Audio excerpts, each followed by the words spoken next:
জয় জগন্নাথ। গতকাল দীঘায় জগন্নাথ মন্দির উদ্বোধন হয়েছে, আমরাও তার দর্শনের সুযোগ পেয়েছি। এই ঘটনাকে নিয়ে বহু রকম তর্ক বিতর্ক শুরু হয়ে গেছে। ভগবানকে তর্কের উপরেই রাখা উচিত, কিন্তু অভ্যাসবশত অনেকে বিতর্ক শুরু করেছেন। এবং মজার ব্যাপার, আমি কেন ভগবানের কাছে এসেছি তাতে অনেকের কষ্ট হয়েছে। আমি ছোটবেলা থেকে ভগবানের মন্দিরে যাই, আমি দেখি না কে মন্দির তৈরি করেছে, আমি ভগবানকেই দেখি। যে পার্টির কর্মীরা কষ্ট পেয়েছেন, হতাশায় ভুগছেন, কেউ কেউ ভাবছে সুসাইড করবে কিনা, আমি বলছি বিজেপি করতে গেলে হতাশায় ভুগবেন না, চোখের জল ফেলবেন না, কারণ আমরা পার্টি দাঁড় করিয়েছি রক্ত দিয়ে আর ঘাম দিয়ে।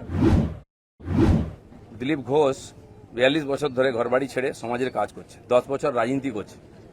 দিলীপ ঘোষের দিকে আঙুল তোলার হিম্মত কারণে না পক্ষে না বিপক্ষে, যে কোনো ধরনের আমি চ্যালেঞ্জ করছি। যাদেরকে আমি নিয়ে এসে নেতা করেছি তারা খুব চিন্তিত ভবিষ্যৎ নিয়ে। পার্টির উপরে ভরসা রাখুন, চিন্তা করার কোনো দরকার নেই।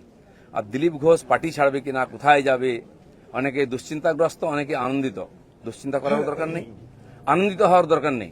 দিলীপ ঘোষ দরকার হলে রাজনীতি ছাড়বে, কিন্তু পার্টি ছাড়বে না, বিজেপি ছাড়বে না, এটা পরিষ্কার বলে দিচ্ছি।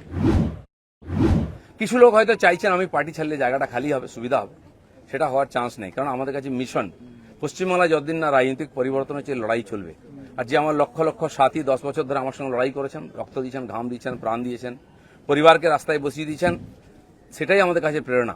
কেউ বলছে 57 জন শহীদ হয়েছে, তারা ভাবছেন যে 21 সালে বোধহয় বিজেপি তৈরি হয়েছে, তা হয়নি। 257 জন শহীদ হয়েছে, রাজনৈতিক শহীদ। সেই শহীদ ভুলিনি, কারণ আমার সময় তারা প্রাণ দিয়েছেন। আমাদের বিচারধারা, আমাদের রাস্তা ঠিক আছে, ঘাবড়াবেন না, ভয় পাবেন না। বিজেপি ভয় পায় না বলে ভারতবর্ষে পরিবর্তন করতে পেরেছে।